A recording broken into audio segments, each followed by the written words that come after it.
Le salaire doit être identique entre hommes et femmes quand ils possèdent le même poste, sinon le juge sera contraint de donner une sanction. Le régime choisi est une démocratie représentative directe, c'est-à-dire que c'est le choix du peuple qui est pris en compte.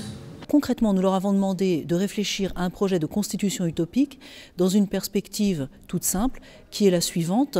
Si vous deviez inventer les fondements de la société dans laquelle vous vivriez demain, sans connaître du tout quelle serait votre situation, votre condition, quels seraient les principes qui vous sembleraient essentiels pour que cette société soit juste, égalitaire, fraternelle et libre ?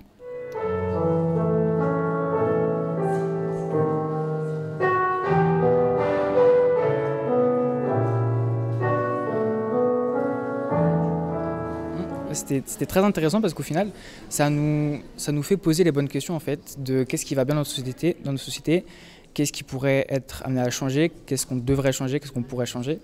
Et donc du coup, nous, on a préféré venir avec des projets forts, comme l'école obligatoire jusqu'à un bac+2 ou équivalent, comme le devoir de vote. Et sur le reste, on a préféré garder ce qu'il y avait déjà de bien dans notre société, donc, comme par exemple la justice, le système judiciaire. Ils sont censés avoir le droit de faire ce qu'ils veulent et s'ils n'ont pas envie de voter, c'est leur droit. Donc oui, l'objectif en fait de les forcer si eux-mêmes n'ont pas envie de le faire.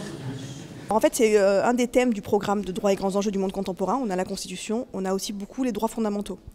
Et donc en fait, ils ont utilisé beaucoup de choses qu'on a vues au fur et à mesure des différents chapitres pour réaliser leur Constitution. Et ça me permettait de voir comment ils arrivaient à remobiliser des choses sur lesquelles on avait pu discuter. Certains font de la justice, de la jurisprudence, la seule source de droit. Certes, c'est une source de droit, mais c'est une source de droit dérivée. L'environnement fait également partie de l'une de nos préoccupations. Le droit à vivre dans un environnement sain est un droit fondamental. Ça fait du bien, je trouve, par ailleurs, dans la période où il y a souvent une vision assez dépressionnante de notre jeunesse. Au final, quand on voit une vraie passion pour l'égalité, une vraie nouvelle conscience sur les questions d'environnement, une conscience de justice sociale, je trouve qu'au final, c'est quand même très rassurant pour le monde de demain. Voilà. La juridiction de première instance, la juridiction de seconde instance et puis les hautes juridictions.